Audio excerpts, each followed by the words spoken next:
Estão conscientes que está sendo gravado? Está sendo gravado?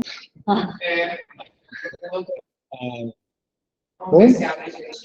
Só aguardar. Isso, tá ok, perfeito. Então, bom, boa tarde a todos, então. Sejam bem-vindos a mais uma conversa sobre leituras, segunda do ano, se não me engano, estou chegando para a minha segunda. E hoje a gente traz aqui a nossa grande amiga, né? A gente estava trocando ideias e lembranças, né? Compartilhando memórias de Santa Maria, o FSM, e professores, né? Falando bem dos professores antigos, né? Todos são conhecidos. A nossa querida Patrícia Regina Schuster. Sim. Né? Então, a Patrícia hoje vai falar sobre análise de discurso, algumas noções metodológicas. Tá? Então, ela é professora, subcoordenadora dos cursos de comunicação da Unisc, doutora em comunicação midiática da UFSM.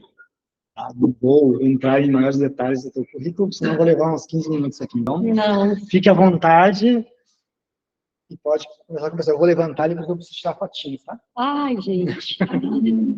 Gente, então, muito boa tarde a todos e a todas. Eu peço desculpas por ficar sentada, eu também gosto de circular, mas por conta do aparato tecnológico aqui, as mãos é que vão falar e vão circular mais do que as minhas pernas hoje.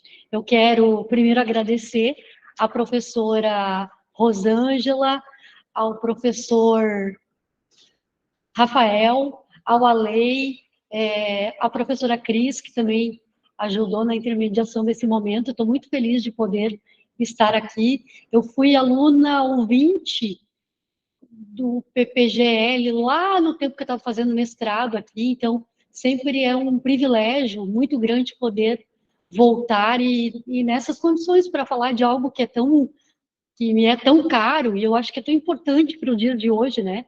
A gente ouve falar tanto de discurso para cá, discurso para lá, mas discurso, na verdade, é tudo, né? A gente pode aplicar esse olhar refinado que a análise de discurso nos traz para qualquer tipo de objeto simbólico. A gente vai falar um pouquinho sobre isso.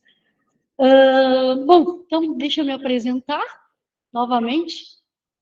Essa foto aí o pessoal me pegou aqui na semana acadêmica. Eu gosto dela porque é quase um gesto foi tirado ano passado, então eu sempre penso assim que é quase um gesto de resistência, um sorriso tão aberto no momento em que a gente estava vivendo coisas tão duras, né?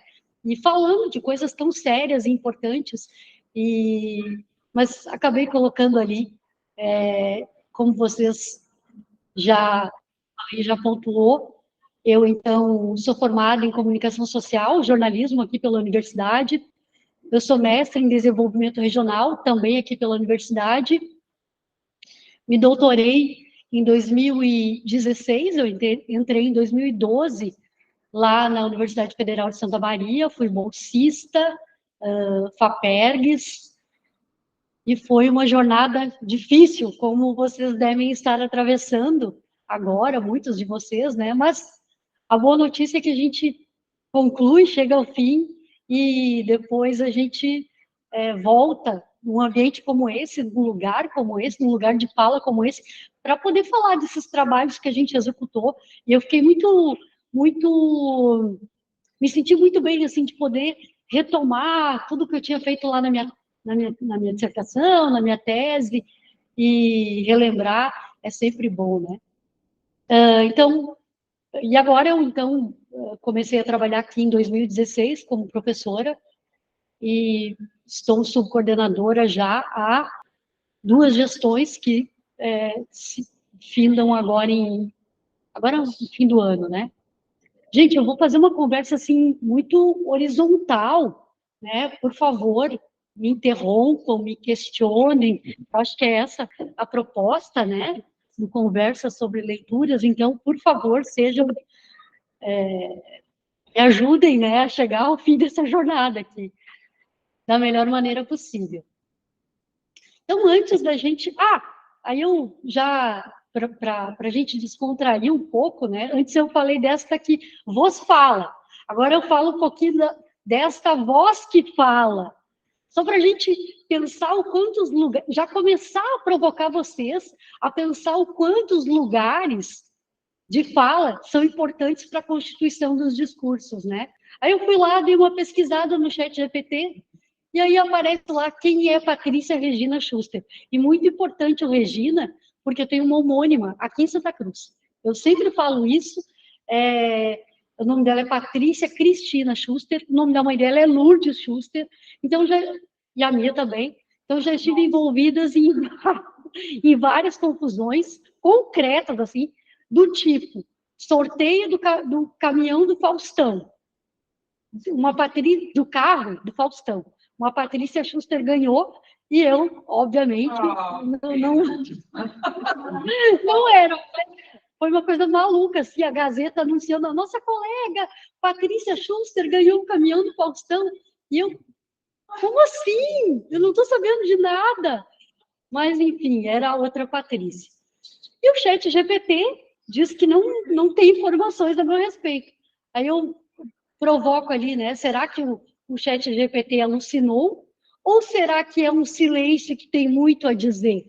Porque o silêncio é uma categoria muito importante, como eu vejo que vocês fazem sinal de positivo, né?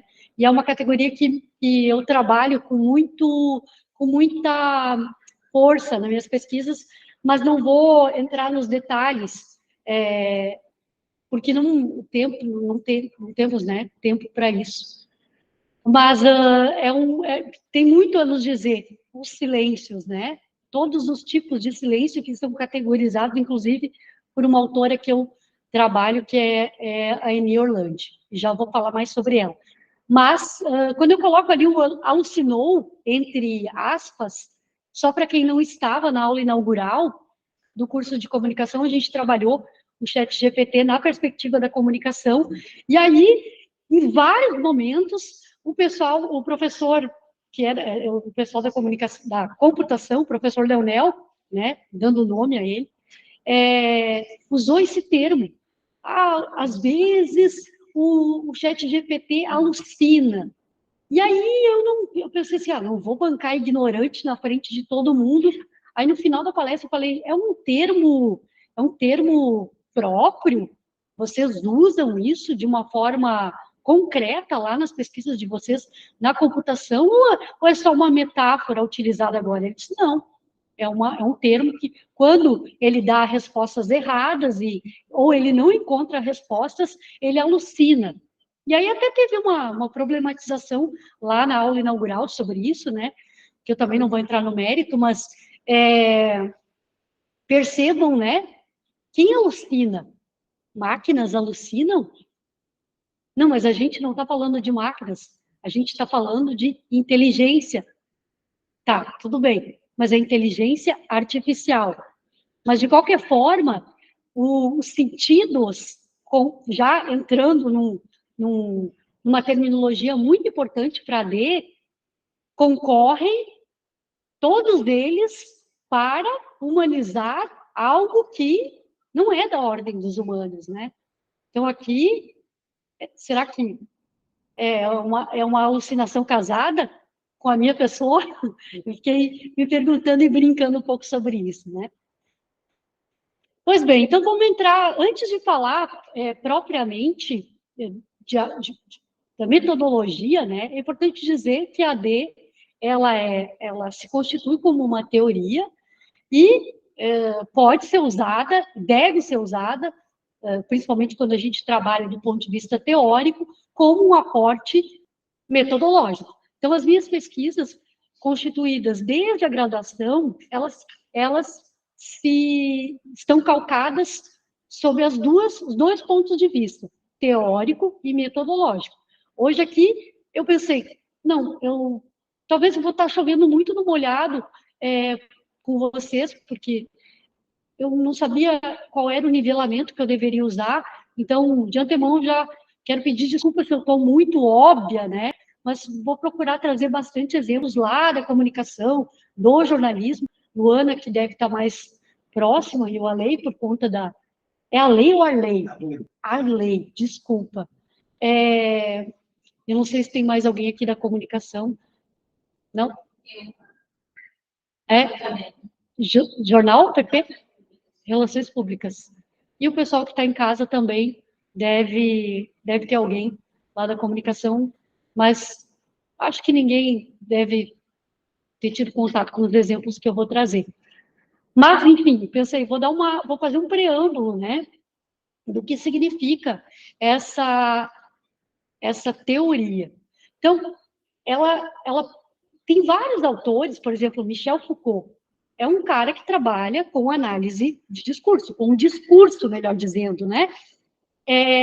Eu trabalho, então, durante todo esse período que eu acabei de mencionar para vocês, eu trabalho com a perspectiva pechetiana, que é de um cara, né, francês, obviamente, chamado Michel Pechet. Ele é considerado o fundador da AD. E o que a AD faz, né? Quando a gente pensa em AD? Ela procura entender como a linguagem, esse instrumento que é tão complexo e que nos atravessa de tantas maneiras, ela ganha materialidade na ideologia e como, por sua vez, de forma contrária, a ideologia rebate na linguagem. Então, é olhar para aqueles objetos simbólicos múltiplos que nós temos, vou de novo, e pensar, tá, eu estou diante de um outdoor. Que corpos são aqueles nessa propaganda de cerveja?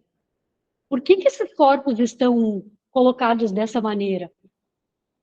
Tem uma proposta estratégica dos publicitários ali. Agora, nós, a partir do cabedal que nos é dado pela AD, podemos fazer leituras múltiplas daquilo, que muitas vezes sequer estavam no raio de atuação dos estrategistas, dos jornalistas e dos publicitários, ou de quem quer que seja, né? Dos produtores audiovisuais e por aí afora. Então, ela observa o discurso como um efeito de sentidos e como um lugar particular onde essa relação ocorre. A gente não está falando de língua, da língua, a gente não está falando de relações gramaticais, a gente não está falando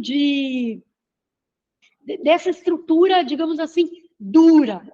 A gente está falando do curso, e principalmente de uma outra noção que é muito importante para a D, que é o sujeito que fala, que em todo momento está atravessado ali, nesses objetos simbólicos, né? Que das nossas análises. Eu trago aqui uma fala da professora Eni Orlandi, que não sei se ela ainda está trabalhando, mas ela é uma campineira da Unicamp, portanto, uma das mais famosas leitoras de Michel Pechet no Brasil. Eu tenho informações através da professora Verli Petri, que ela trabalhou lado a lado com Michel Pechet, em loco, na França. Então, é a principal expoente de AD pechetiana no Brasil, que está aqui na América Latina, é a professora Eni Orlandi. Então, ela diz o seguinte, a AD sempre nos permite ver mais longe, no desvio. O que é ver mais longe e no desvio? Como é que vocês enxergam isso? Que leitura vocês fazem disso? Todo mundo tímido. Às vezes, lá na graduação, eu faço o joguete dos chocolatinhos, né? Quem responde primeiro? Aí, até os meus alunos falaram, mas tem, daqui a pouco, nós estávamos falando sobre o Belchior, daqui a pouco a professora vai tirar o Belchior aqui da bolsa, porque eu fico tirando livro, fico tirando chocolatinho. Mas vamos lá. Não tem a ver com desviar da norma, ou seja, ver mais longe, fazer um desvio de algumas regras do sistema. Tem a ver. Tem a ver com tudo isso. As entrelinhas é uma palavra que ajuda muito a gente a entender o que é isso que está correndo, não é por trás, é na transparência. Basta a gente apreender a ver, né? Como que essa ideologia está ali, marcada, de uma forma, às vezes, eu falei, não, as questões gramaticais não importam. Elas, muitas vezes, elas importam, elas estão ali para dizer algumas coisas, mas a gente não olha como os gramáticos ou como outros pesquisadores da área da língua estritamente para isso. A gente olha para esse conjunto e para tudo que cerca esse conjunto, que está às voltas desse conjunto, né? Então, ela liberta da ilusão da transparência. Quando eu penso em transparência, e olha como tal texto, como tal objeto simbólico diz o que diz. Quando eu penso em transparência, eu inevitavelmente tenho que advogar aqui, trazer à baila o discurso jornalístico, né?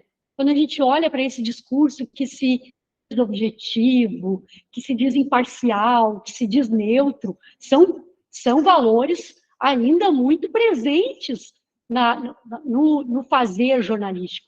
Daí eu fico lá, falando para os meus alunos, mas não é nada disso. E aí eles, como assim? Quer dizer que a gente não deve trabalhar dentro desses valores? Deve. Não deve abrir mão desses valores. Todavia, esses valores nem sempre são tão objetivos como eles dizem ser objetivos. Aliás, eles dizem ser objetivos porque querem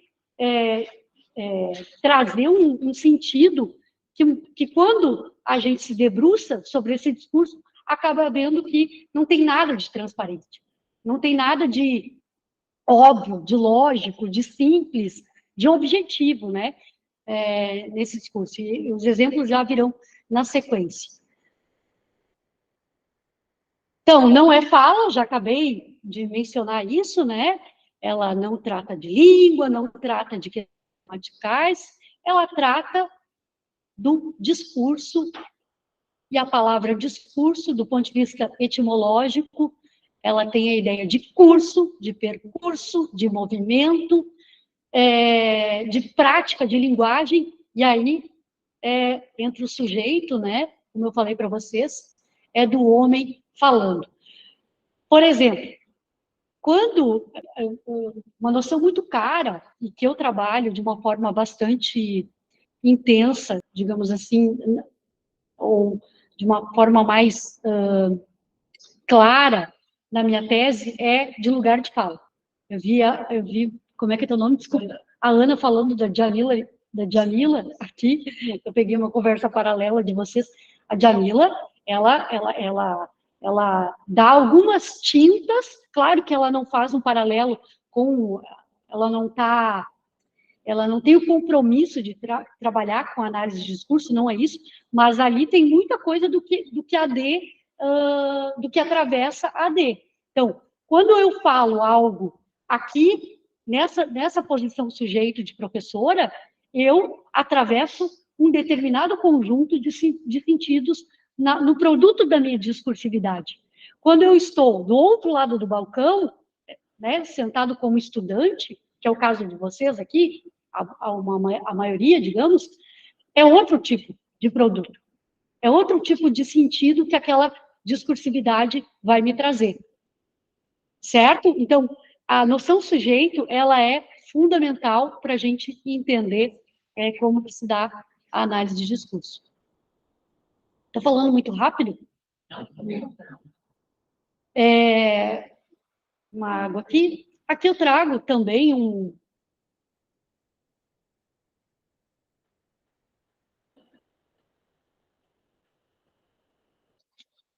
uma fala de outra pesquisadora, que é gaúcha, quer dizer, que trabalha numa universidade aqui do Rio Grande do Sul, não sei se ela ainda, na Universidade Federal do Rio Grande do Sul, não sei se ela ainda está trabalhando, acho que não, né? Mas ela, então, é uma expoente também das pesquisas de AD, e eu me amparei ao longo da minha trajetória de pesquisa muito no que ela pensou sobre discurso para poder dar voz aí às minhas pesquisas, né? Ela diz o seguinte: um discurso está sempre em relação com outros discursos. É heterogêneo porque sempre comporta constitutivamente em seu interior outros discursos. Então, a todo momento, como é que essa ideologia ela se torna concreta na nossa fala? Através de memórias, e a noção de memória ela é muito cara também para os analistas de discurso, através da história, através da cultura, através de todo um contexto sócio-histórico que está ali falando a todo momento. E que muda, né? De novo, retomando a noção de sujeito. Quando eu penso em polícia, vamos lá, vamos pensar uma situação concreta, que polícia, para nós, talvez para o nosso conjunto aqui, ele está cercado de um determinado determinado conjunto de sentidos, que é segurança, que é... O que mais? Quem falou aí atrás? Eu ia chegar lá. Para nós, vamos lá, vamos colocar a barra segurança, né? Quando eu estou numa situação de perigo, a gente vai lá e liga para a polícia. Agora, perguntem em um território de conflito, tal qual as favelas do Rio de Janeiro, como é que tipo de sentidos tem a palavra ou a instituição polícia?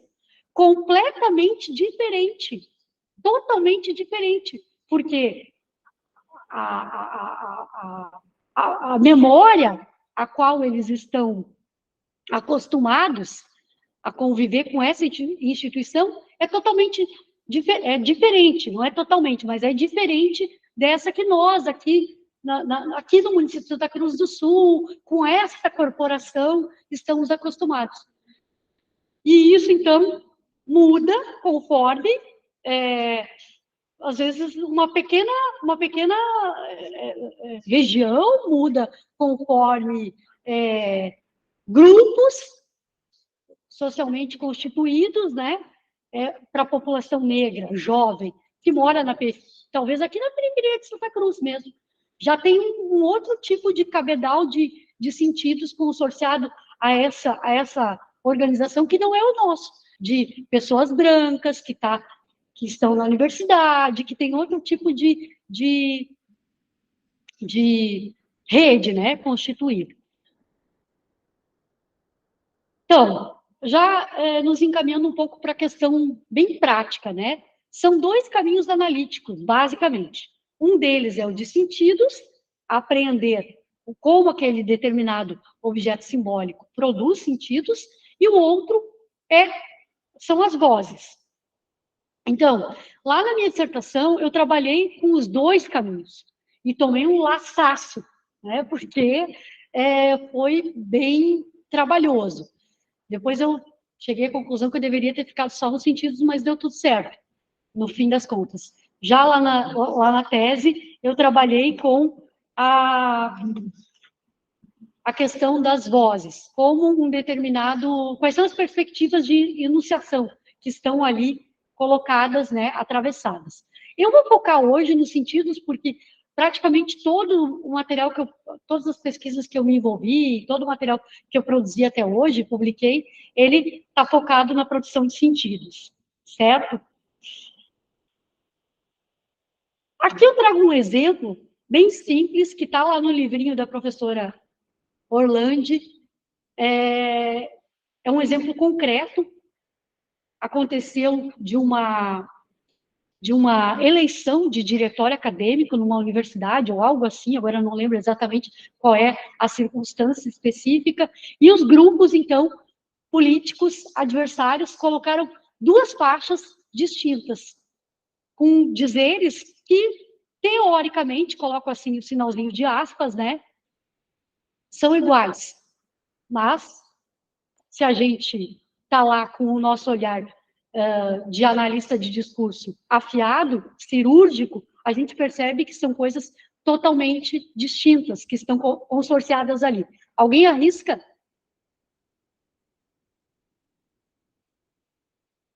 A fazer um ensaio analítico? Tá bem, valendo um livro.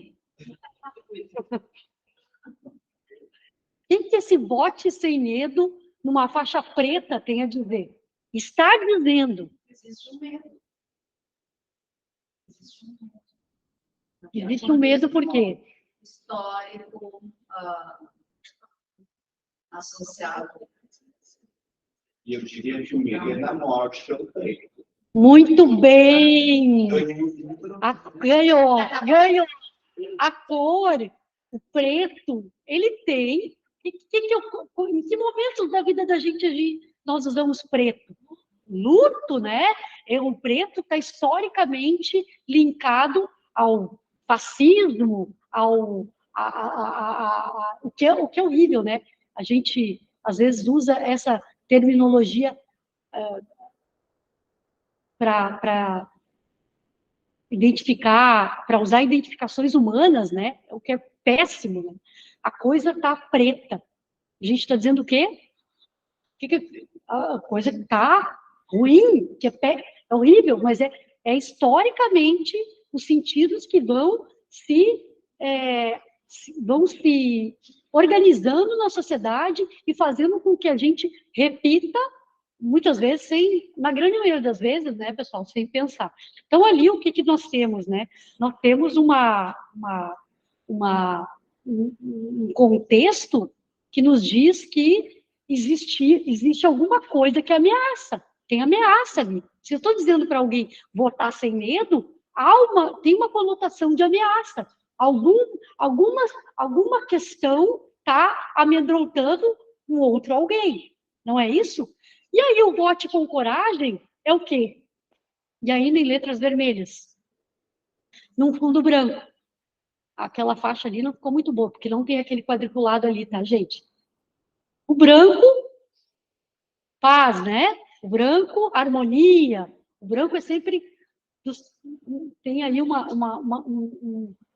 está envelopado em sentidos de tranquilidade, é isso, né? Mas e o vermelho?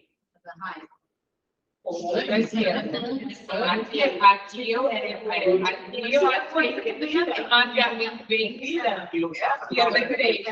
Eu faço uma outra leitura, que essa face está Exatamente. coragem. Exatamente. O vermelho não é à toa que, né, a gente tem pensando em partidos políticos, né, as bandeiras, todas elas estão em vermelho, é cor de sangue, é disposição para a luta, é disposição para a vida. Então, é importante a gente, quem trabalha com publicidade sabe a história das cores lá, e não usa elas a esmo, porque tem sentido, uma cor tem sentido e faz sentido, né? Então, só um joguetezinho aqui, um ensaiozinho para que a gente pense que tudo isso é evidente. Tudo isso que vocês apontaram aqui está evidente aqui, extremamente evidente. Basta a gente olhar com outros olhos, né? Aqui eu faço mais uma brincadeira, que não é brincadeira, né? Quais são as marcas encontradas, as marcas discursivas encontradas nesse pequeno título que estava lá no site da Marie Claire?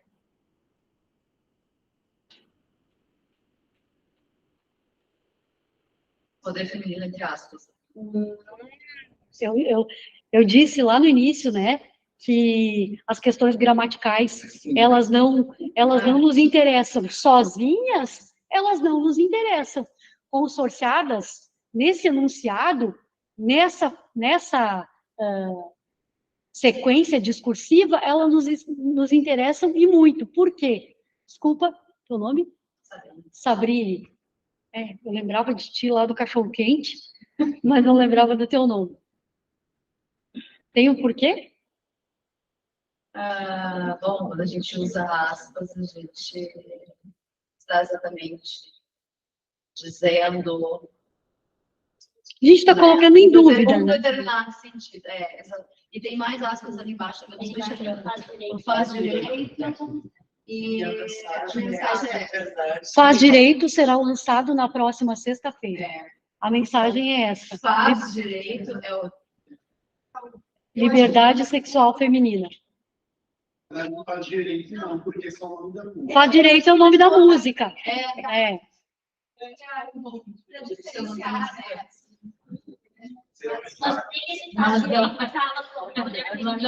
É isso que eu tô pensando. O que esse faz direito fala sobre o poder feminino? Talvez a Lastra não achar que é o nome da música. Exato. Tem mais uma coisa para complicar, tá? Aqui não faz revisão. Mas se fosse um estudante de direito, né? Vários estudantes de direito com uma camiseta e dizem assim, ó, eu faço direito. E aí fica toda aquela ambiguidade, né? Então, aqui é interessante também, porque o direito é letra maiúscula, né? E aí, bom, daqui a pouco não rola nada, né? Mas se for de outro lugar, haveria essa outra, que é bem comum as pessoas dizerem, eu faço direito e tal. Sim. Mas tem um detalhe bem importante sobre quem fala e como fala. Quem fala? Quem fala aqui é uma revista feminina. Mas não é só uma revista feminina. É uma revista feminina voltada para que tipo de público? O público é elas, não Por isso é que o poder feminino do Faz Direito, da Tati Quebra Barraco, vai entre aspas. Porque há os sentidos que estão ali colocados é que, será que esse Faz Direito serve, o Faz Direito proposto pela Tati Quebra Barraco e pela Valesca Popozuda, será que de fato eles garantem poder feminino? Todos esses questionamentos estão aqui, atravessados em sentidos que a gente está fazendo a leitura aqui em voz alta, percebam? E a matéria é bárbara, gente, eu não trouxe aqui porque senão a gente ia ficar discutindo até tarde, mas é muito interessante. Vou fazer um contraponto dessa matéria, que é, eu acho que já tem tempo, eu vou lembrar você depois, eu acho que já até aposentado. Com o caso da Jojo Todinho, que está de fato fazendo direito, a faculdade de direito, sendo criticado, né, por ter comprado só material escolar para fazer faculdade de direito. Então, nem sabia disso. é fácil acompanhar. Quem são essas pessoas aqui que eu faço direito para essas pessoas? O que quer dizer isso na música, nas reportagens que saíram, essa que saiu e a outra da Jojo Todinho, né, que também é, acho que, funk, enfim. É uma cantora, né? Ela é Isso. Ele me chamou muita atenção isso. Faz direito. Tá, mas eu olhei as pessoas não são artistas que estão produzindo agora. Mas podia olhar assim, sim, né, historicamente. Talvez o que se tem agora, né, isso é bem recente. Se consiga refletir, olha, essa pessoa, que é cantora, banqueira, usou o dinheiro que ganhou no programa de show para pagar a faculdade de direito. Eu pergunto, será que o direito está com letra maiúscula? todos esses detalhes que não são detalhes, eles são importantes para um analista de discurso. Vamos adiante? Então, aqui eu também trago uma citação da professora Eni Orlandi, que ela reitera, né? Os dizeres não são apenas mensagens, são efeitos de sentidos que são produzidos em condições determinadas e que estão, de alguma forma, presentes. Presentes. Então, quando a gente tira o véu, é ruim isso que eu estou dizendo, mas parece que alguns objetos simbólicos têm véu, mas não tem, gente. Basta a gente olhar assim, esse desvio, né, que ela propõe, talvez mudar um pouquinho o direcionamento do nosso olhar, que a gente vai conseguir encontrar todos esses vestígios que estão ali e que o analista de discurso tem de aprender. São pistas que ele aprende a seguir para compreender os sentidos aí produzidos, onde em relação ao dizer com a sua exterioridade. Então, é o que está ali, materializado, e um exterior que está a todo momento falando, né? Suas condições de produção. Esses sentidos têm a ver com o que é dito ali, mas também em outros lugares, assim como o que não é dito, os silêncios, né? E com o que poderia ser dito e não foi. Desse modo, as margens do dizer, do texto, também fazem parte dele. Vamos a mais alguns exemplos. Olhem para esses títulos aqui. Polícia prende peixe, líder do tráfico de drogas na Vila Aliança, traficante é preso enquanto vendia crack perto da escola no Lago Sul. Traficante é preso ao ir pegar droga de origem boliviana para revender em Porto Velho. Jovem é preso por venda de kits de drogas para universitários em Porto Alegre. Jovem é preso por venda de... já foi. Jovem de classe média são presos suspeitos de traficar drogas no Recife. Com 7,8 mil em drogas, jovem é preso em condomínio de classe média no Distrito Federal. Reitero, nós estamos falando de um discurso que é a prioristicamente pautado por valores como objetividade, imparcialidade. E aí, por que é que em determinadas condições de produção eu opto pelo jovem e em outras eu opto pelo traficante?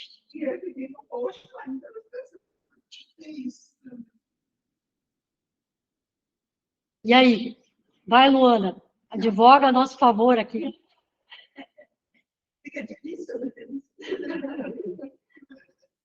Mas que sentidos estão consorciados no jovem e no traficante? Uma condição, né? Fazer social, pelo traficante, fosse traficante, independente da situação, O traficante. Jovem de classe média. pode ser a classe social, a raça, Exatamente. O traficante, ele é expoliado do direito de sequer ser humano. Quando a gente vai a fundo olhar esse texto, né? Olhar toda a arquitetura ali do jornalismo, para começo de história, ele vai para algumas situações. Eu sempre gosto de perguntar também lá na graduação, onde é que, para pensar a consolidação de sentidos de alguns lugares, de alguns espaços territoriais, físicos. E aí a gente... Tá, vou terminar meu raciocínio. Como é que a gente consegue perceber... Como é que... Quando o residencial viver bem é discursivizado pela mídia, aqui no município de Santa Cruz? E onde? E como? Todo mundo sabe onde é que fica o residencial viver bem? Fica lá na periferia, lá na zona, não é sul, né, mas é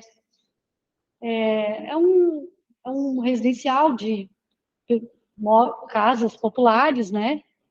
Então, observem isso. É só na editoria de polícia. Salvo raríssimas exceções.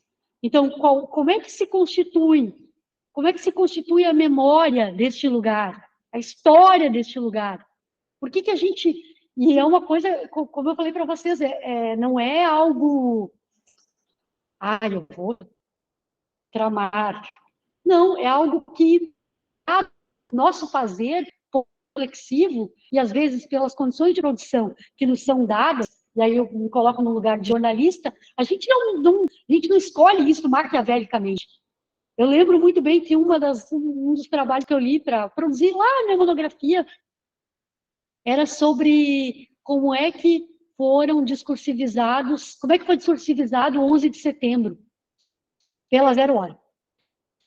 E aí, a gente, pensando em voz alta, em vários momentos, né, depois eu coloquei concretamente isso na minha vida. A gente está no aeroporto e senta uma figura vestida, né, com a indumentária árabe, não sei se é essa, turca, árabe, islâmica, melhor, e coloca uma maleta do lado. Qual é o tipo de sentimento que aquilo nos desperta? E de onde vem esse sentimento? Por que a gente acaba acaba despertando algo que é físico, que não faz o menor sentido, né, teoricamente, mas é físico. É físico. De onde vem? Então, o quanto é poderoso esses objetos simbólicos midiáticos, principalmente, para interferir no nosso, naquilo que nós somos, naquilo que nós pensamos, naquilo que nós reproduzimos, né? Então, é isso, né? O jovem, normalmente, ele tem um nome, e mais, ele é de classe média, normalmente ele é identificado, aí por ser de classe média... Em detalhe, é um jovem suspeito, todo branco, suspeito, não tem certeza. Exatamente. Seria um negro. Ele já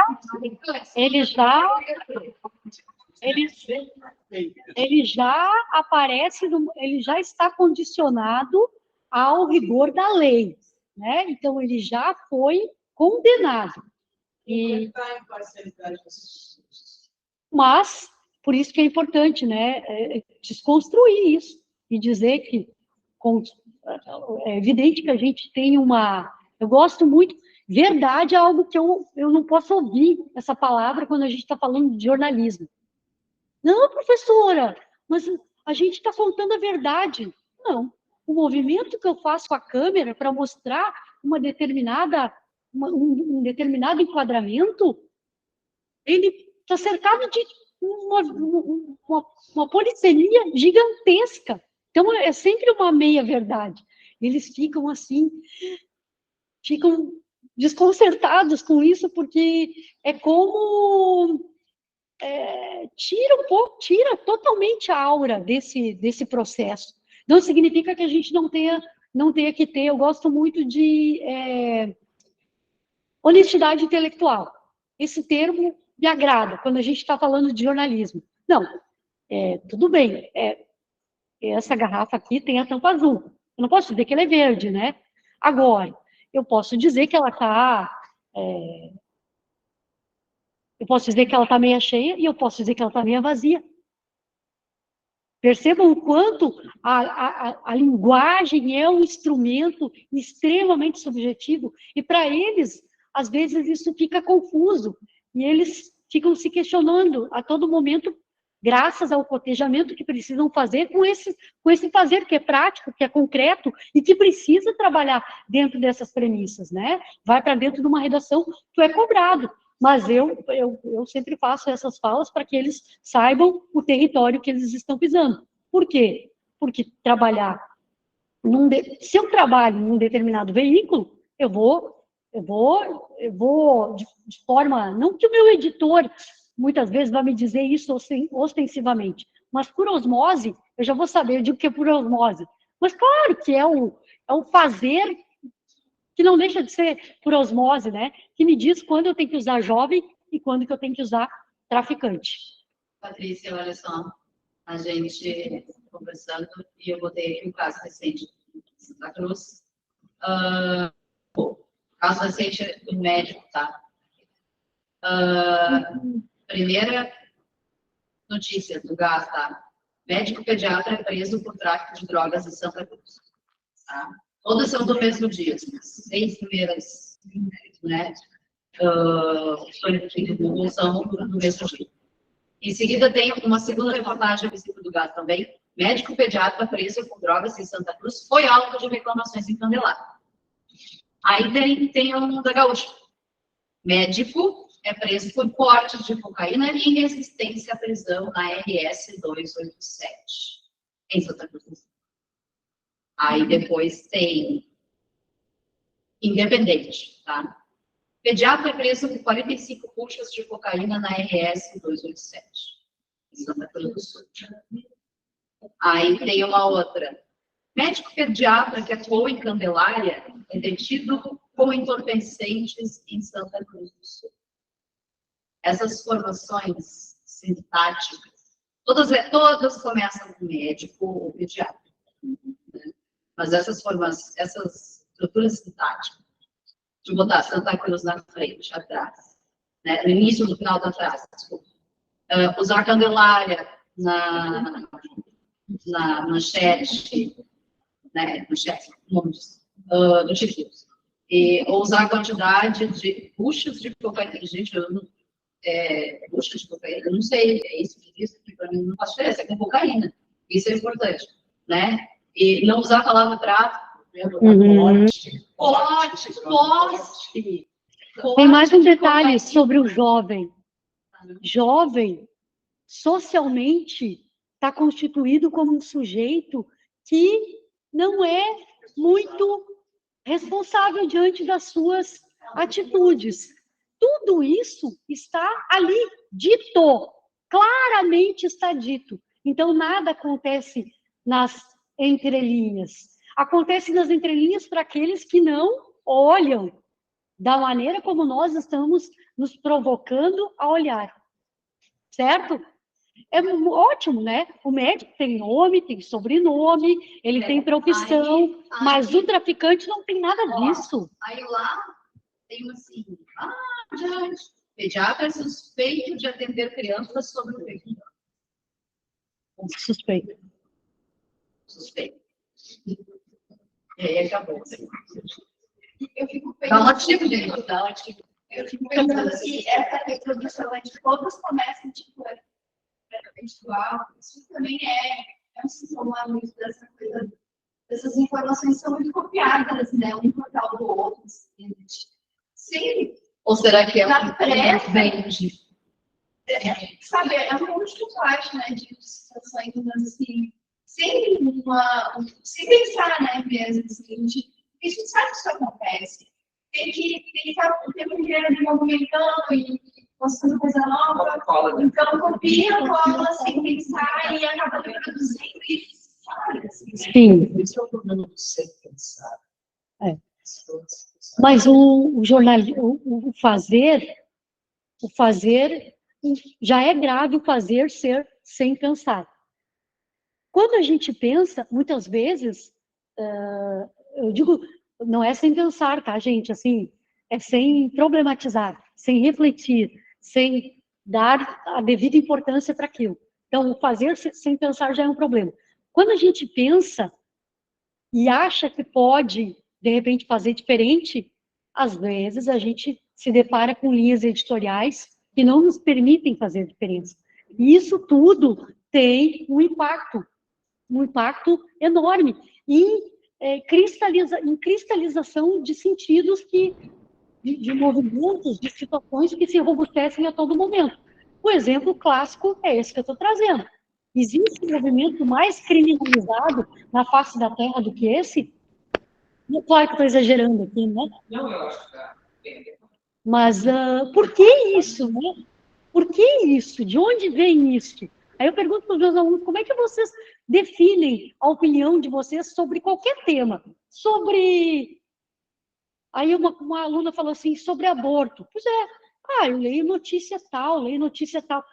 Tudo passa pelo consumo midiático, seja da publicidade, a novela, né? É um discurso super importante, potente na vida dos brasileiros, nem se fala. Então, me chamou muita atenção, agora, linkando com o MST, que há muitos anos não se ouvia falar, porque palavra banida, velada, censurada dentro das organizações Globo, a palavra, o conjunto de palavras reforma agrária. E quando eu ouvi o Zé Leôncio falando em reforma agrária, na novela Pantanal, eu pensei, meu Deus, tem alguma coisa errada acontecendo, né? Depois de muitos anos, essa palavra que vai abordar. Mas percebam que a Globo fez ardilosamente, ela deu uma volta, porque lá nos anos 80, 70, quando a Pantanal foi, claro que não era da Globo, era da... quando ela explodiu, a pauta midiática era a do reforma agrária. Agora, o que era? O remake do Pantanal? O protagonismo da mulher, a maneira como principalmente a personagem a Maria Bruaca lá, né? Como que ela se comportou, mudou. Claro que a gente está falando de um outro momento histórico também, mas isso ficou totalmente em segundo plano. Totalmente em segundo plano. Então, percebam, né? CNN, capa da Veja. Essa capa da Veja, só para todo mundo é mais jovenzinho aqui, né? Essa capa da Veja rendeu uma multa bem considerável, porque, na verdade, é tão escancarada a demonização, né, da figura do Stedley, que ele pôde entrar na justiça e pedir, né, um dano moral, porque ele, de fato, às vezes não é tão óbvio, né? Mas ele teve, então, A fotografia teve um tratamento criminoso. Vou lembrar o Thiago do Alto da Compadecida. O Stedley virou... Não sei se são desenhos. Mas percebam, né? O quanto o verbo ali traz o quê?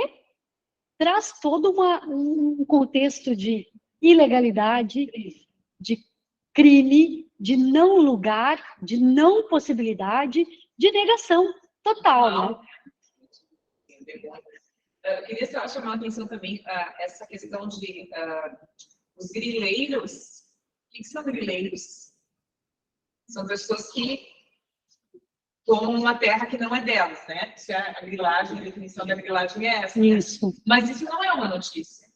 Né? A gente não teve nenhuma notícia assim, os grileiros fizeram tantas, tem tantas terras que são griladas. Isso não é uma notícia. Não. Mas se os MST os vai numa terra que está grilada, essa é uma invasão. Interessante, né? E os grileiros, eles aparecem normalmente consorciados eles passam a ser protagonistas no discurso midiático quando cometem um crime maior, vamos colocar assim, que é a morte, né? Assassinam, matam alguma pessoa. Por exemplo, a Dorothy, aí nós temos ali duas instituições, a terra e a igreja, em disputa, né? A igreja com o seu poder também de atravessamento simbólico, ou em outros momentos, mas também em circunstâncias menores. Olha como é que o Brasil de fato trabalha. O Brasil de fato é um veículo que é outro lugar de fala, com outras premissas, com outra linha editorial. Então, tá lá, né? Ocupa engenho improdutivo. A ocupação, ela está dentro de uma condição de licitude. Ela está dentro de uma ética social que está apaziguada, né? Numa sociedade capitalista como a nossa. Então, não remete ao crime de violência, né? Exato. Porque tem um crime de violência que na invasão puxa junto um lance semântico, né?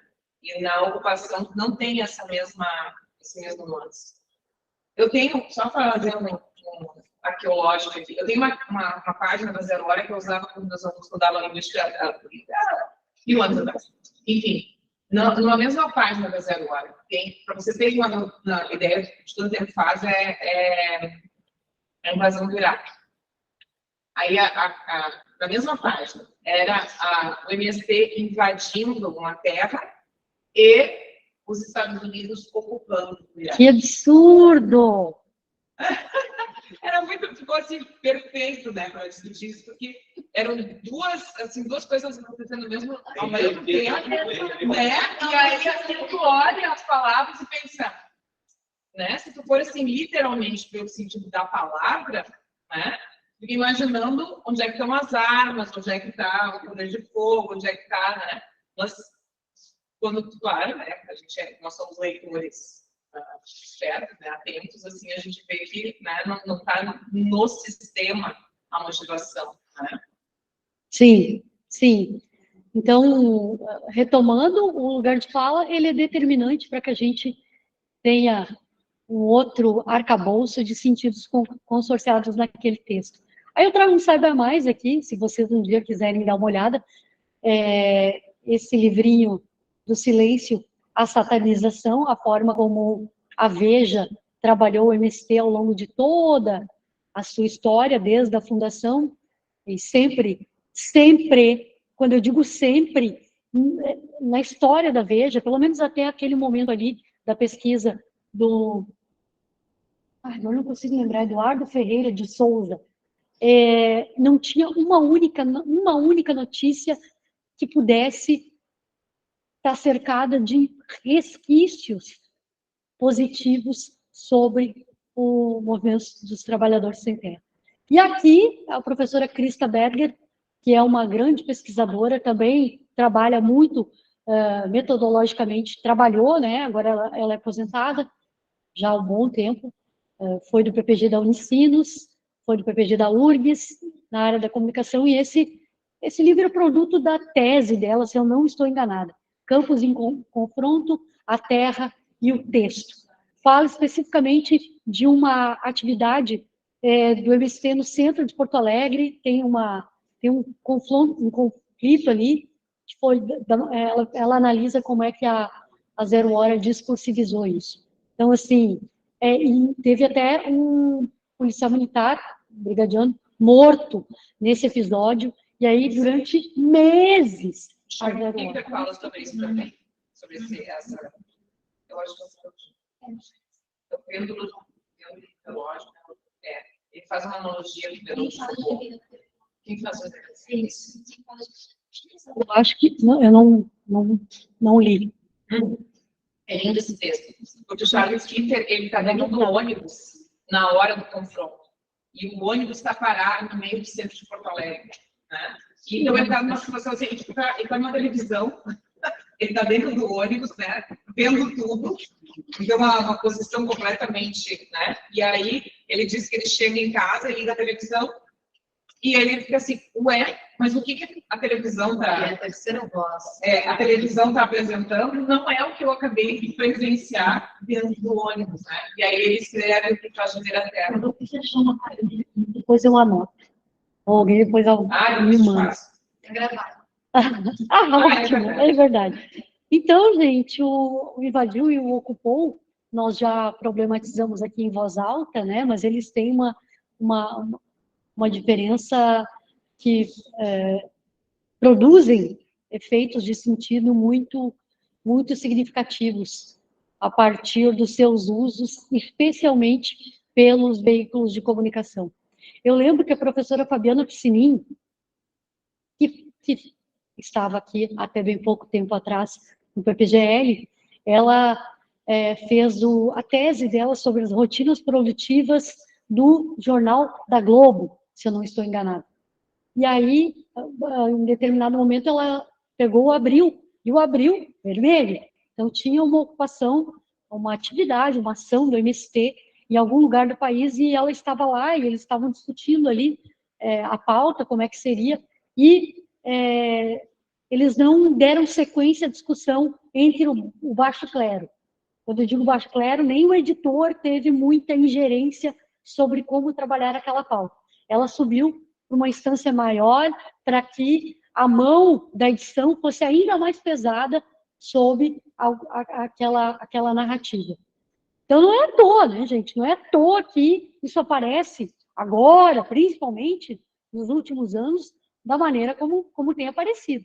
Extremamente consorciada a sentidos extremamente ferozes até, né? É um absurdo. Animalescos, eu diria. Essas pessoas são colocadas. Vamos pensar um pouquinho como é que a gente consegue operacionalizar, como eu fiz isso, vou trazer alguns exemplos, tá? Na minha dissertação, como é que eu trabalhei com tanta possibilidade de objeto simbólico que está ali, né? Eu poderia só ter analisado títulos, só cartolas, só legendas, só fotos, só lead, né? Que é o primeiro parágrafo do texto. Aí eu me aventurei de uma forma bem maluca, eu diria, porque foram crises de rinite e crises existenciais enormes, né? De rinite, porque eu tive que ir em loco da Gazeta. Esse material não está, até hoje, não foi microfilmado, organizado, e o acervo se perdeu todinho, que é um pecado. Aí eu fui lá, né? Comecei 1º de janeiro de 1900, como eu queria estudar como é que a Gazeta discursivizou o movimento grevista da década de 80, eu fui lá, no exemplar de 1º de janeiro de 1980, e olhei absolutamente todos os exemplares, na época estava organizadinho lá, até 31 de dezembro de 1979. E fui colocando papeizinhos para poder xerocar. Não tinha como xerocar lá, então eu mandava para outro lugar e fui xerocando. Eu cheguei a 977 páginas. 977 greves. Assim, nem vamos entrar no mérito disso, né? Dali, eu não podia analisar, como eu tinha me proposto a analisar sentidos e vozes, eu também não podia analisar absolutamente tudo. Eu tive que fazer algumas escolhas. Então, eu cheguei pensei assim, claro que justifiquei tudo, né? Vou trabalhar com diferentes categorias, vou trabalhar com material que teve mais repercussão, enfim, está lá descrito quais foram as escolhas que eu fiz.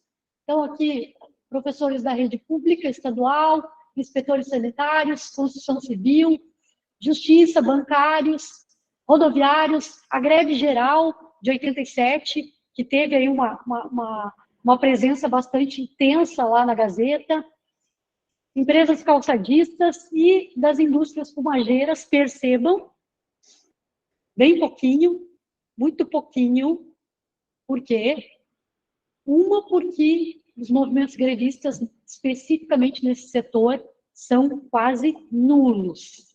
E segundo, pelo menos nos anos 80, tá? Os 977 arquivos que eu olhei de greve. Segundo, a resposta está na análise que eu fiz. E depois em outros materiais que eu trabalhei, como é que a Gazeta discursiviza a questão do fumo aqui em Santa Cruz também, né? Não é uma coisa muito legal de dizer. Aqui eu trago dois trechos que se tornaram, que tinham marcas. Eu fui marcando tudo com marca-texto, tá, gente? E depois, a partir dessas greves que eu escolhi, eu fui separando. Fui trazendo as marcas e identificando, né, sequências discursivas. E trazendo elas para dentro do meu texto e problematizando quais eram os efeitos de sentido que elas traziam. Tá aí. Lá do dia 24 de julho, trabalhei o título, a cartola, trabalhei o título, a cartola e o texto. Fotografia eu não olhei, tá? Exceto uma única materialidade que era, digamos assim, ilustrativa. Já vou mostrar para vocês. Vou ler o primeiro aqui. Situação está difícil. Quem trabalha vai muito bem. O que mede o seu êxito e sua situação em geral é o trabalho. ele deve trabalhar de verdade, porque quem não trabalha não presta. Título e trecho de uma mesma notícia veiculada pela Gazeta do Sul, no dia 24 de julho de 1982. Era uma matéria que estava falando de alguma greve lá, que agora... era uma retranca de uma matéria sobre greve, gente. Era uma retranca de uma matéria sobre greve. Então, percebam, né? A meritocracia está gritando aqui, e aí a gente reiteradamente vê a consolidação de uma formação discursiva. O que é uma formação discursiva? O que é uma formação discursiva, né? É aquilo que robustece uma determinada ideologia. É aquilo que são sentidos que vão fomentando uma formação ideológica. Nesse caso aqui, a meritocracia, né? E, olhando por outro ponto de vista, que grevista é o quê? Vagabundo e etc. Sentidos que até hoje a gente vê. A materialidade simbólica, ilustrativa, é essa. Durante a greve geral de 1987, a Gazeta utilizou em absolutamente todas as matérias sobre greve, esse selo. Ou seja, é sangue, ou é uma pichação, é um significante que está me dizendo algo. Ou, se eu levar em conta que é sangue, e pode ser sangue, é conflito, é guerra, é morte, enfim, tantas coisas, né? Se eu levar em consideração que é pichação, também é algo do ilegal, do vandalismo, do sujar a cidade, todos sentidos que não são engolidos naturalmente numa cidade como a nossa, né, gente? Que é extremamente conservadora. E só é conservadora por quê? Então, aqui só o resumo das respostas às quais eu cheguei. Então, duas formações discursivas básicas. A primeira, que as greves, todas elas, né, que eu analisei, as 108 unidades discursivas, elas representam ou transgressão ou violência, estão dentro desse contexto ideológico, ou elas acarretam algum tipo de prejuízo à sociedade, ao dono do estabelecimento, enfim, prejuízo na certa. E as vozes, todas elas estavam dentro de uma perspectiva de enunciação dominante, favoreciam posições patronais. Agora, falando um pouquinho da minha tese, e a gente já está em cima do laço, né? Vocês têm que encerrar daqui a 10 minutos, eu queria abrir para a gente falar. Eu trabalhei o funcionamento da metáfora no discurso jornalístico de duas revistas. Uma delas específica do movimento sindical, na época ela circulava impressa, hoje é só um site, é a Revista do Brasil e a Revista Veja. Eu também fiz aquele trabalho manual de olhar de julho de 2006 a julho de 2014, selecionei 52 reportagens no total, 24 de Veja, 28 da Revista do Brasil, e aqui eu trago alguns exemplos de como, de sequências discursivas que trazem, de forma bastante clara, marcas de como o sindicalismo, o movimento sindical, é discursivizado nesses dois veículos, né? E depois eu fui organizando em famílias parafráticas que, por sua vez, estão sob o guarda-chuva de formações discursivas. O que são famílias parafráticas? São modos de dizer diferente, que se apresentam de forma diferente, mas robustecem o mesmo sentido, uma mesma ideologia. Por isso estão sob o guarda-chuva de uma mesma formação ideológica. Deu para entender? Ou eu fui muito... Mas aqui alguns exemplos, né? Sequência discursiva, metafórica, do texto 03, do texto 02, do texto 04. A triste face do neopeleguismo. Aí. Encarquilhado sindicalismo brasileiro. Eu fui figurino fora, mesmo com o seu figurino fora de moda, o sindicalismo nacional ganha cada vez mais espaço e dinheiro, o que mais uma vez coloca o Brasil na contramão da história. Aqui, da Revista do Brasil, né? Então, eu fui olhar como é que uma revista que é capitaneada, no lugar de fala próprio do movimento sindical, se discursiviza, discursiviza a sua atuação. E eu cheguei a essas conclusões aqui. Dois tipos de funcionamento em ambos os veículos. As metáforas, então, elas reiteram famílias parafrásticas e formações discursivas que já estão presentes em outros trechos.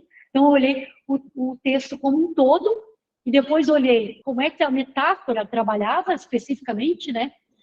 E aí, elas robustecem as seguintes formações discursivas. A Veja, o discurso desqualificador, e depois tem lá todo o material que eu olhei, ela fica desqualificando o movimento sindical, né?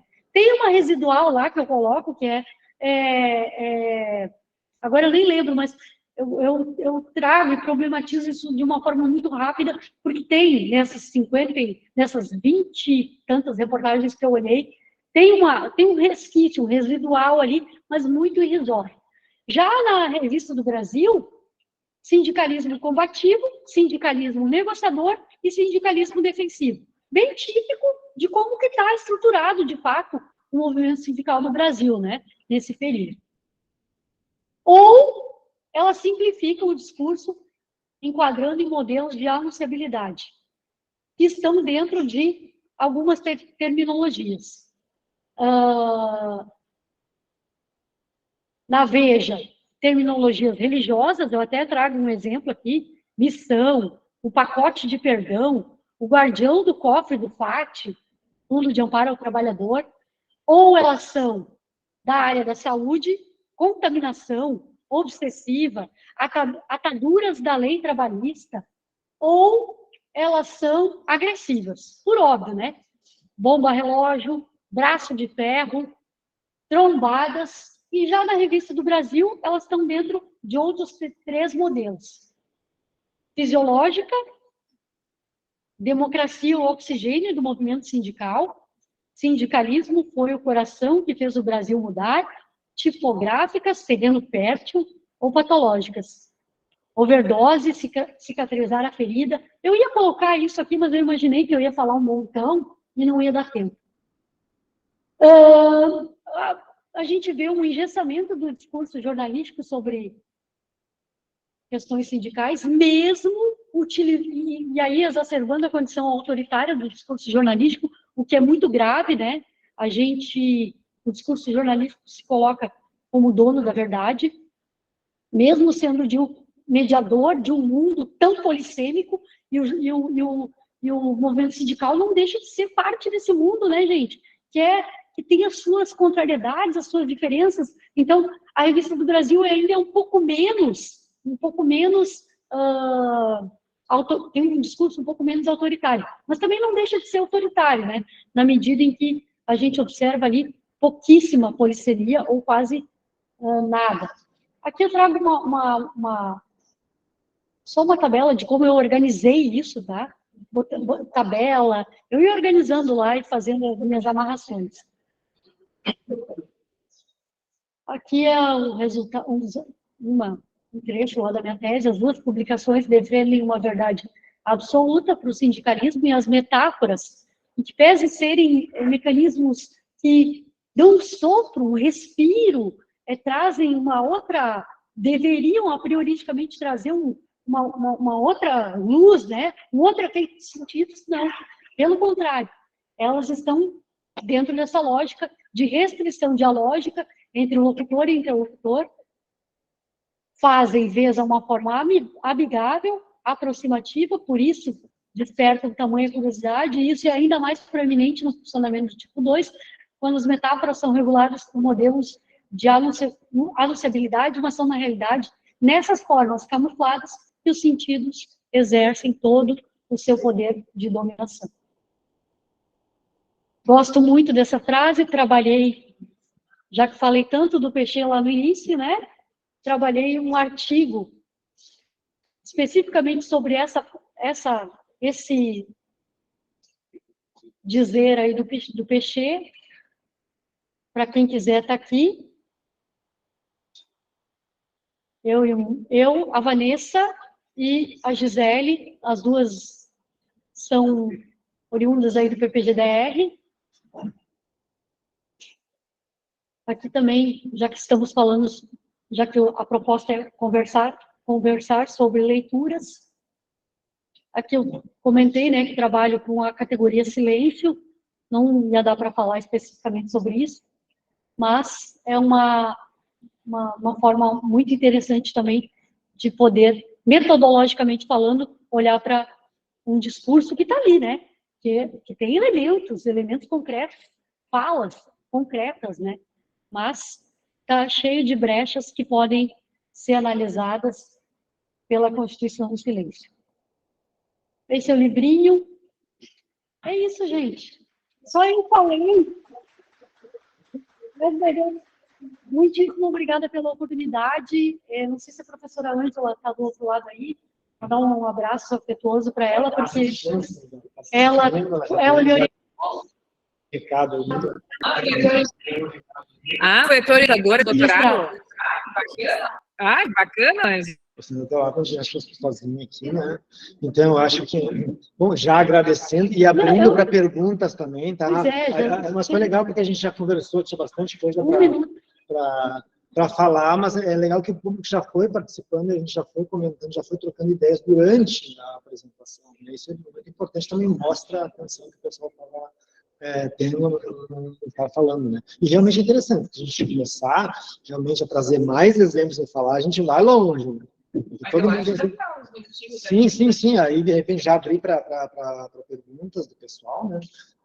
Eu já vou agradecendo. Né, não, eu que agradeço, gente. Eu espero ter podido. E eu lembrei, inclusive, já antecipando, enquanto o pessoal fica pensando nas perguntas ali, inclusive foi numa turma até, numa aula de vocês, né, de alguns alunos aqui que a gente comentou sobre a questão da imagem. Eu usei, inclusive, uma imagem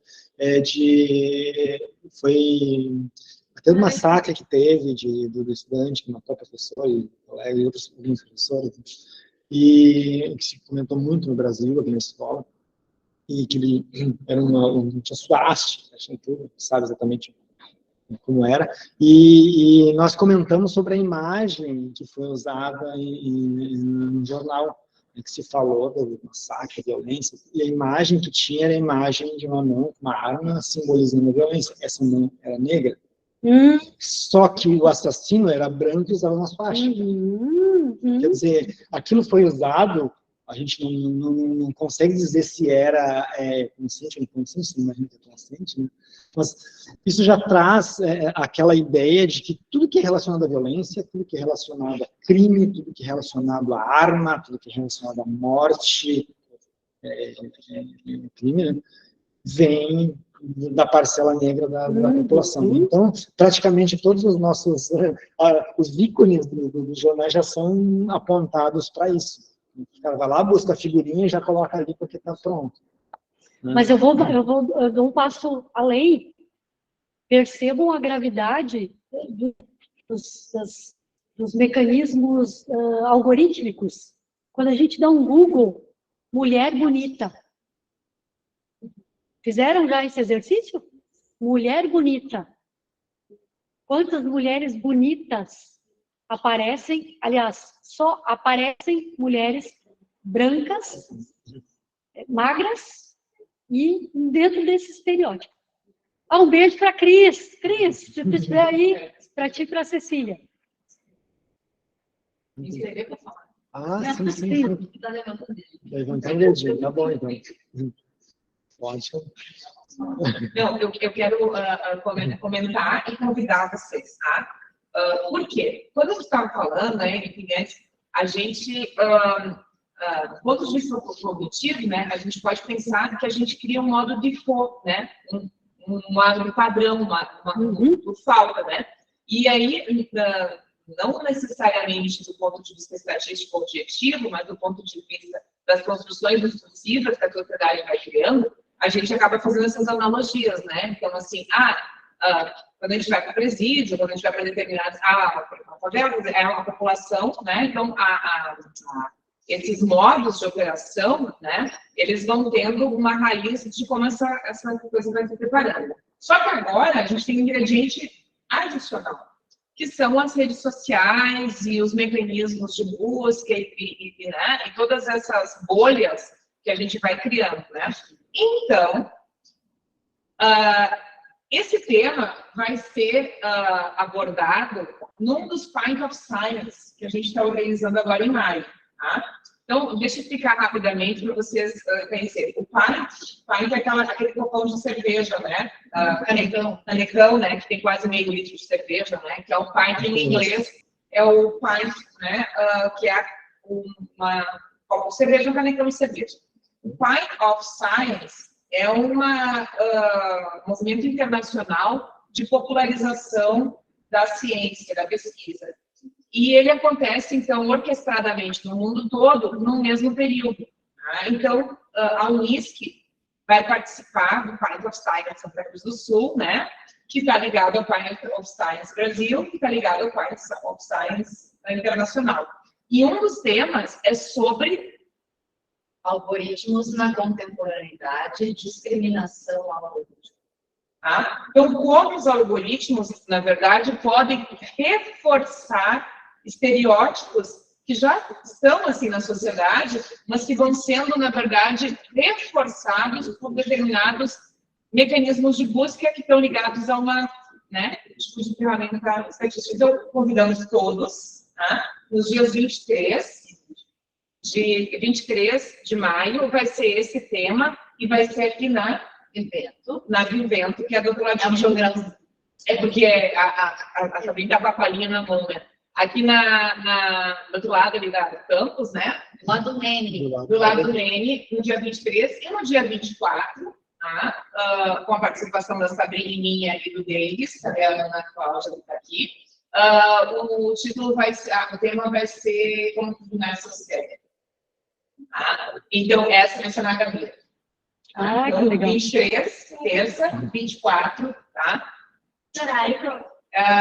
Eu acho que a partir das 6, é tipo um happy hour. A partir das 6. Tá? Que legal. Pode tomar água também, não precisa tomar cerveja. Não, pode tomar TV. Mas, enfim, eu achei, na verdade, a gente tem aí uma temática, né, que vai ser retomada de uma certa forma, porque esses modos, digamos assim, estereotipados, né, que vão aparecendo nesse discurso jornalístico, né, e que vão sendo, digamos assim, consumidos sem nenhum tipo de questionamento, né, eles podem ser potencializados ainda mais agora por esses robozinhos, né, que vão reforçar alguns desses discursos. Porque é importante a gente lembrar de como acontece esse fazer. Do outro lado, tem uma pessoa, alguém que está lá programando, que é parte desse contexto, desse momento sócio-histórico, que está cheio de preconceitos, né? Então, quando é alguém que vai lá e diz, olha, quando o Google fizer a chamada do mulher bonita, tem que aparecer só a loira de olho azul, e etc, etc, etc. Mais alguém tem alguma pergunta? O pessoal de casa também pode, de casa não, mas o pessoal que está online também pode perguntar ou comentar. Tem vários elogios aqui, tá? Para ver se só tinha assim, que elogios, na verdade, que está compartilhando com a Ângela Felipe também, né? Porque o pessoal também aproveitou para elogiar a Ângela pela orientação, né? E mais vários comentários bem legais, tá? Perfeito. Obrigada, muito obrigada. A Maria, fica à vontade, pode abrir o microfone ou, né, como tu achar melhor. Vocês podem me ouvir? Sim, muito bem. Sim? Sim, ouvimos bem. Ok.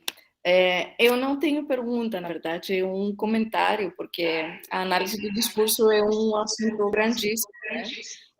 Da parte da educação, eu queria comentar que existe agora um movimento nos países membros da Europeia União, né? União Europeia, European Union, né?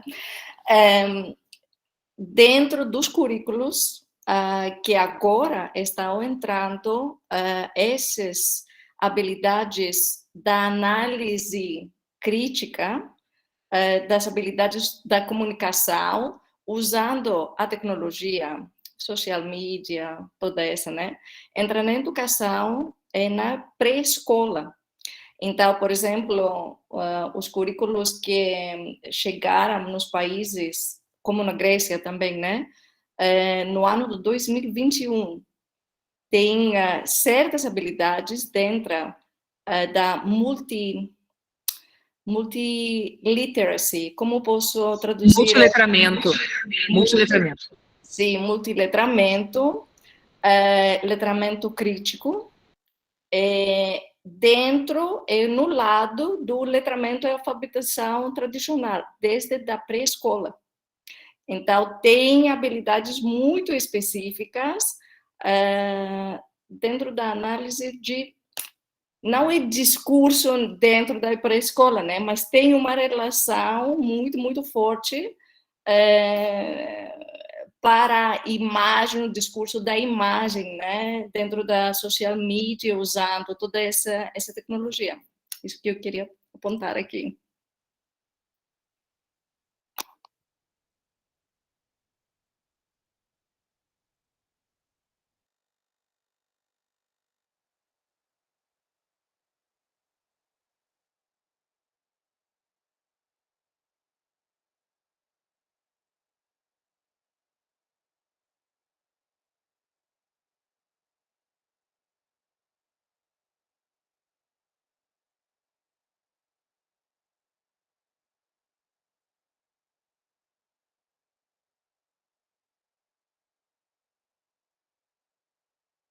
Tá.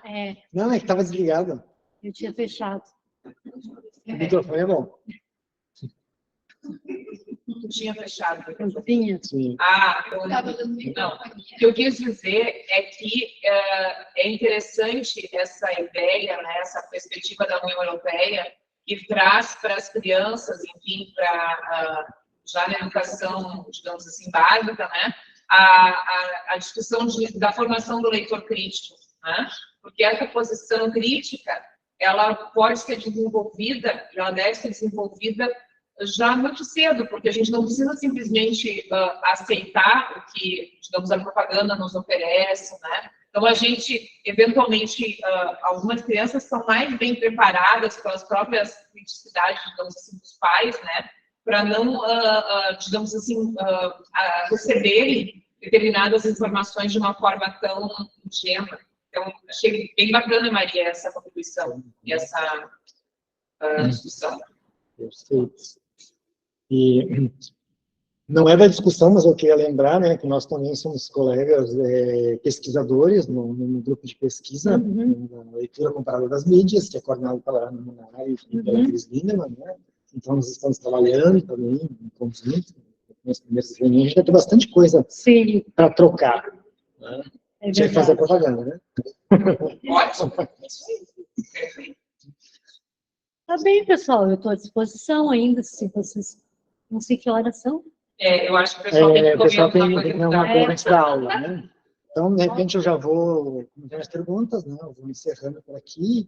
Eu agradeço a participação da Patrícia em nome do PGL, agradeço, né, ter vindo, ter comentado, trabalhado bastante com a gente, muito legal. Esses espaços, esses momentos são ótimos para a gente, e presencial mais ainda, né? Acho que existe aquela coisa de poder trocar, pode se troca ideias com online, né? Mas aqui a gente desliga a câmera e aqui a gente continua pensando, trocando ideias, vale muito a pena.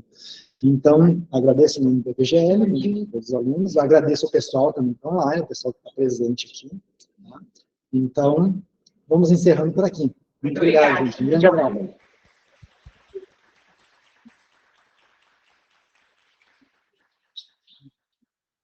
na gravação.